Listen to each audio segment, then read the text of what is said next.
여러분, 요즘 노인 연령을 70세로 높인다는 이야기 들어보셨나요? 그렇게 되면 내가 받는 기초연금과 복지 혜택은 어떻게 되는지 궁금하신 분들 많으실 텐데요. 특히 만 65세를 앞두고 계신 분들께서는 더욱 마음이 무거우실 것 같습니다. 우리의 삶과 직접적으로 연결된 중요한 내용이니 영상 끝까지 함께 해주세요. 시작하기 전에 구독, 좋아요 부탁드립니다. 안녕하세요. 시니어들이 우대받는 세상 시니어우대TV의 시우쌤입니다. 정부에서 노인 기준 연령을 현재의 65세에서 70세로 높이는 논의를 본격적으로 시작했다고 합니다.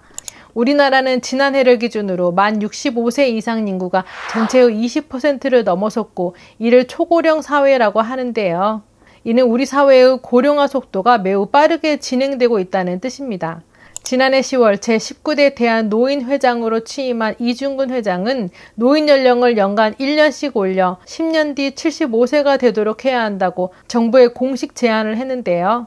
노인 연령이 70세로 상향되면 어떤 변화가 있을까요? 가장 큰 변화 중 하나는 기초연금의 수급 시기입니다. 현재는 만 65세가 되면 기초연금을 받으실 수 있지만 노인 연령이 만 70세로 높아진다면 5년이나 늦어지게 되겠죠. 하지만 그렇게 되면 연간 6조 8천억 원의 재정 지출을 절감할 수 있다는 분석이 나왔습니다. 65세의 은퇴를 앞두고 계신 어르신들께서는 소득 감소에 대한 불안감이 가장 크실 것 같은데요. 정년퇴직 후 바로 기초연금을 받는 것이 아니라 70세까지 5년을 더 기다려야 한다면 그 기간 동안의 생계 유지에 큰 어려움이 발생할 수밖에 없는데요. 또한 복지 혜택에도 많은 변화가 생깁니다. 첫째, 현재는 만 65세 이상이면 지하철을 무료로 이용하실 수 있지만 노인 연령이 상승하면 65세에서 69세까지는 요금을 내셔야 하고요. 두 번째는 노인 외래 정액제입니다. 병원 방문 시 부담하는 의료비가 늘어날 수 있고요. 만성질환으로 정기적으로 병원에 다니셔야 하는데 지원이 줄면 건강관리가 어려워집니다. 세 번째는 경로 우대 혜택인데요. 박물관, 미술관 등의 할인 혜택이 줄어들어 문화생활을 즐기기 어려워져 삶의 질에 영향을 미칠 수 있고요. 네 번째는 복지관이나 경로당 등의 시설 이용에도 제한이 생겨 사회적 교류가 줄어들 수 있습니다. 다섯 번째는 노인 일자리 사업 참여입니다. 일할 수 있는 능력과 의지가 있음에도 참여할 수 있는 프로그램이 줄어들어 경제적 활동에 제약이 생길 수 있고요.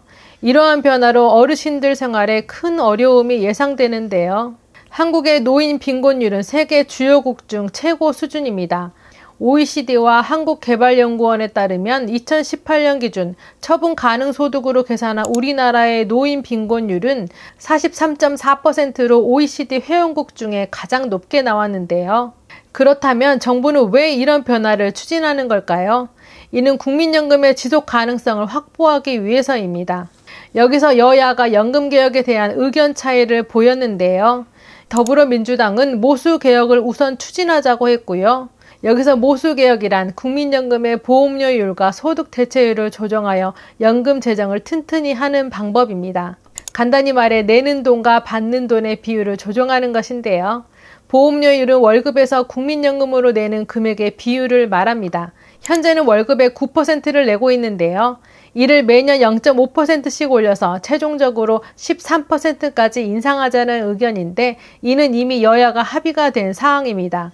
만약 보험료율을 13%로 인상하면 매월 내는 보험료가 30.8% 증가하게 되는데요. 예를 들어 기준소득 월액 평균이 286만 원인 경우 현행 9% 보험료는 25만 7,400원이었지만 13%로 인상하면 37만 1,800원이 됩니다. 이렇게 보험료율을 높이면 연금 기금이 고갈되는 시점을 16년이나 늦출 수 있다고 하고요. 이번에 13%로 인상된다면 국민연금법 제정 이후 최초의 보험료 인상입니다. 소득 대체율은 내가 받던 월급 대비 연금으로 받는 금액의 비율을 말하는데요. 현재는 40%이고요. 이를 45에서 50%까지 올리자는 의견입니다. 최근 1월 23일 국회 보건복지위원회는 국회에서 국민연금법 개정안 입법 공청회를 개최했는데요. 이날 전문가는 국민연금 소득 대체율과 급여 수준은 국제 비교 관점에서 최하위라고 입을 뗐습니다. 한국은 평균 임금소득자 공적연금 소득 대체율이 31.2%로 OECD 평균 42.3%의 74% 수준에 그친다는 건데요. 공적연금 수준은 빈곤선인 중위소득의 50% 대비 20.8%에 불과해 국민연금 급여가 너무 낮다고 지적했습니다. 국민의힘은 모수개혁뿐만 아니라 구조개혁도 함께 추진해야 한다고 주장했는데요.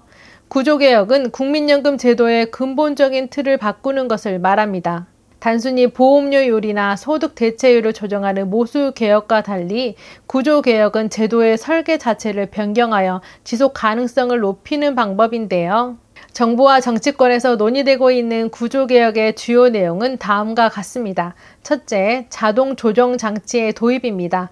이는 나라의 인구 변동이나 경제 상황에 따라 연금의 보험료율이나 연금액을 자동으로 조정하자는 것이고요.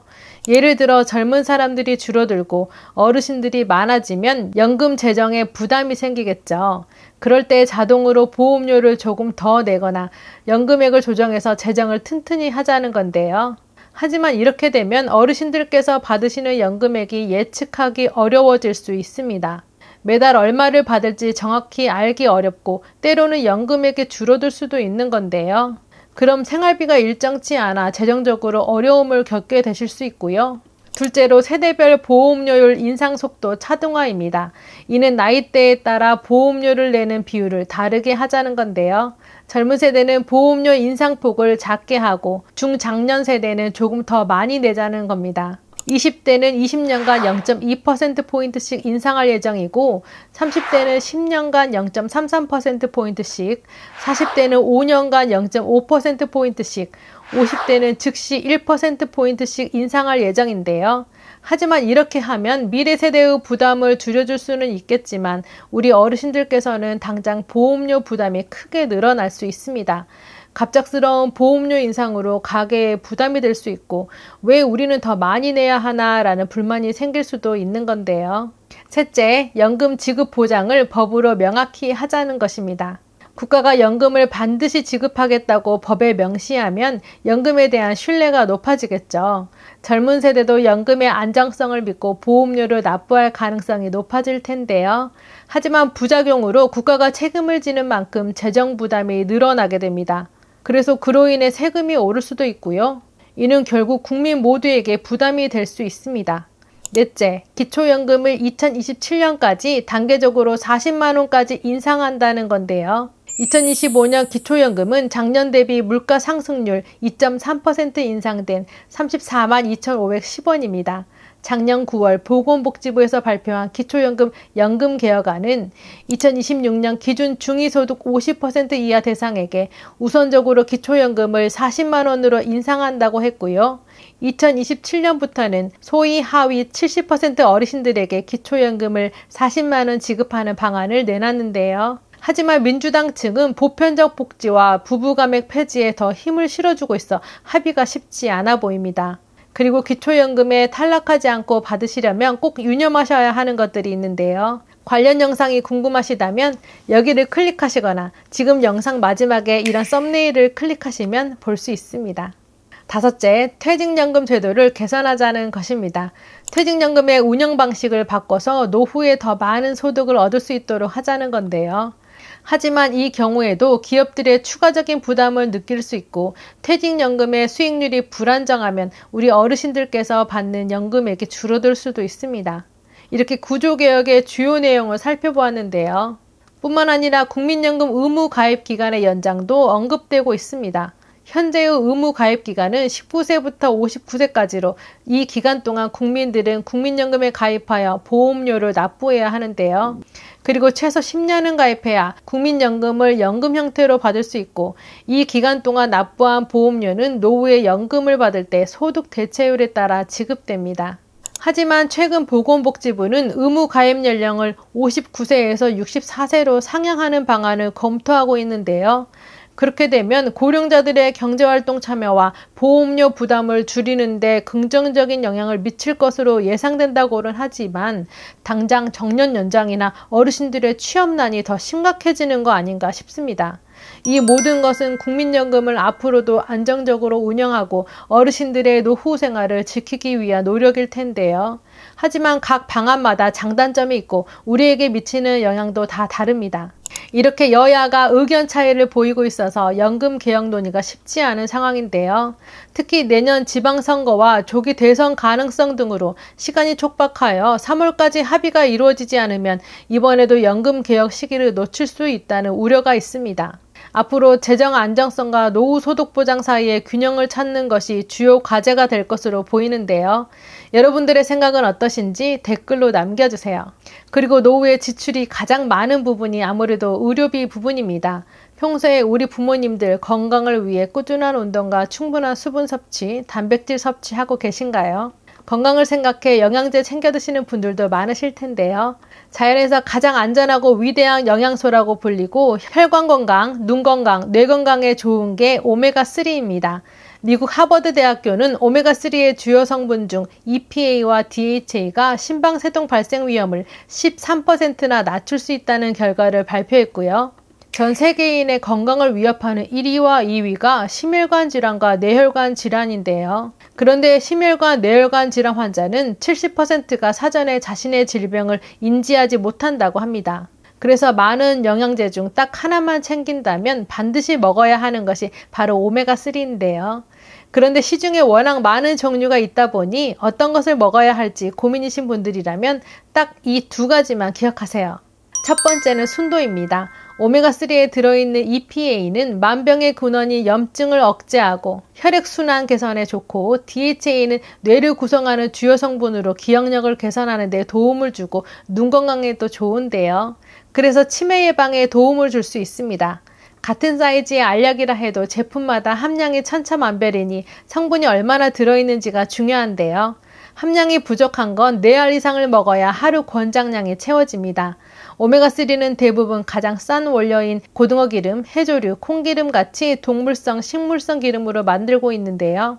저렴한 원료가 나쁜 것은 아니지만 해조류, 콩기름에는 EPA 성분이 없고 정작 혈행을 개선해주지 못하는 식물성 원료로만 되어 있기 때문에 구매 전 순도와 함량을 꼭 확인해 보셔야 합니다.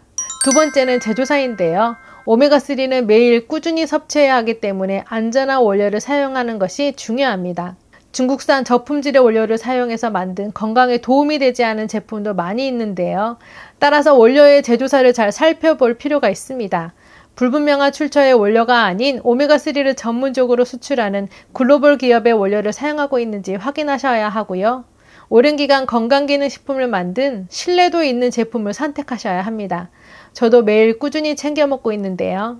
지구상에서 가장 깨끗한 북해 노르웨이 그린란드 바다 하프 물개로 만든 오메가3 세롤레입니다. 원료로 쓰이는 물개 기름은 고등어 기름이나 콩기름에 비해 월등히 좋은 재료로 무려 10배 이상의 EPA를 함유하고 있고요. 세롤레 한 알에는 오메가3는 물론 오메가6, 7, 9이 들어있어 물개기름에서 얻을 수 있는 EPA뿐만 아니라 비타민 E와 D까지 이 두 알이면 하루 권장량을 모두 채울 수 있습니다. 롯데홈쇼핑에서도 소개되었던 프리미엄 영양제로 혈행 개선부터 혈중 중성지질 개선, 칼슘과 인 흡수, 뼈 건강, 골다공증, 눈 건강, 뇌 건강까지 모두 챙길 수 있는 인증된 최고급 영양제인데요. 노르웨이에서 가장 큰 건강기능식품 제조사에서 만들어 35년 넘게 판매되고 있어 안심하고 드실 수 있고 이렇게 산패를 최소화하는 알루미늄 케이스에 담겨 있습니다. 많은 영양제 중 딱 하나만 챙긴다면 반드시 먹어야 하는 것이 바로 오메가3이니만큼 노년기 건강을 위해 꼭 챙겨 드시길 추천드려요. 얼마 전 우리나라가 초고령 사회에 진입했다고 말씀드렸는데요. 이 추세면 현재 1000만 명인 정도의 노인 인구가 2050년에는 2000만 명에 이르게 됩니다. 전체 인구의 40%에 육박하는 건데요.